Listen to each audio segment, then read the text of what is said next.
बोले वृंदावन बिहारी लाल की जय।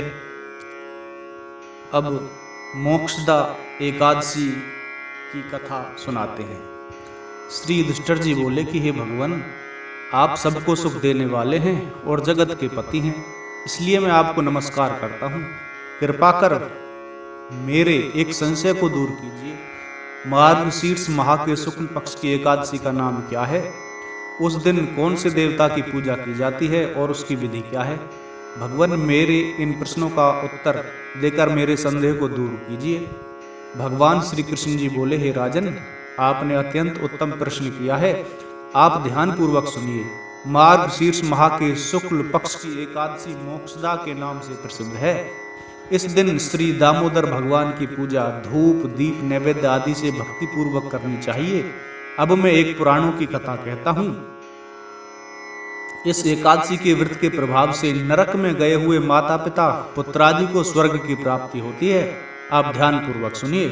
प्राचीन गोकुल नगर में वैशाख मास वैशामख नाम का एक राजा राज्य करता था। इसके राज्य में चारों वेदों के ज्ञाता ब्राह्मण रहते थे। रात्रि को एक दिन स्वप्न में राजा ने अपने पिता को नरक में पड़े देखा। उसको स्वप्न का बड़ा आश्चर्य हुआ। प्रातः काल होते ही वे ब्राह्मणों के सामने अपनी सब स्वप्न कथा कहने लगे। हे ब्राह्मणों, रात्रि को स्वप्न में मैंने अपने पिता को नरक में पड़े देखा। उन्होंने मुझसे कहा कि हे पुत्र, अब मैं नरक भोग रहा हूँ, मेरी यहाँ से मुक्ति करो। अब मैं क्या करूँ, कहाँ जाऊँ? उस दुख के कारण मेरा शरीर तप रहा है। आप लोग मुझे किसी प्रकार के तप दान आदि को बतावें जिससे पिताजी को मुक्ति प्राप्त हो। उस उत्तम पुत्र का जीना व्यर्थ है जो अपने पिता का उद्धार ना करे।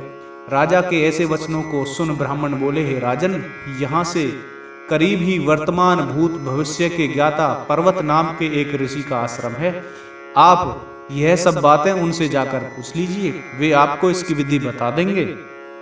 राजा ऐसा सुनकर मुनि के आश्रम पर गए। उस समय चारों वेदों के ज्ञाता पर्वत मुनि दूसरे ब्राह्मण के समान बैठे थे।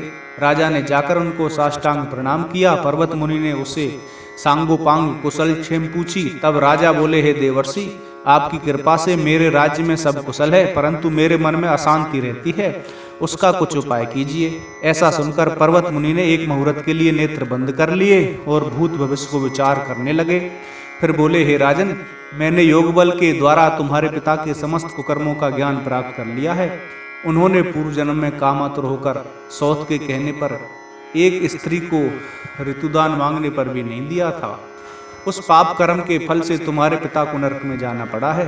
तब राजा बोले, हे भगवान, मेरे पिताजी के उद्धार हेतु आप कोई उपाय बतलाइए। तब पर्वत मुनि बोले, हे राजन, मार्गशीर्ष माह के शुक्ल पक्ष में जो एकादशी होती है, उस एकादशी को आप उपवास करें और पुण्य का फल अपने पिता को संकल्प छोड़ दें। उस एकादशी के पुण्य के प्रभाव से अवश्य ही आपके पिता की मुक्ति होगी।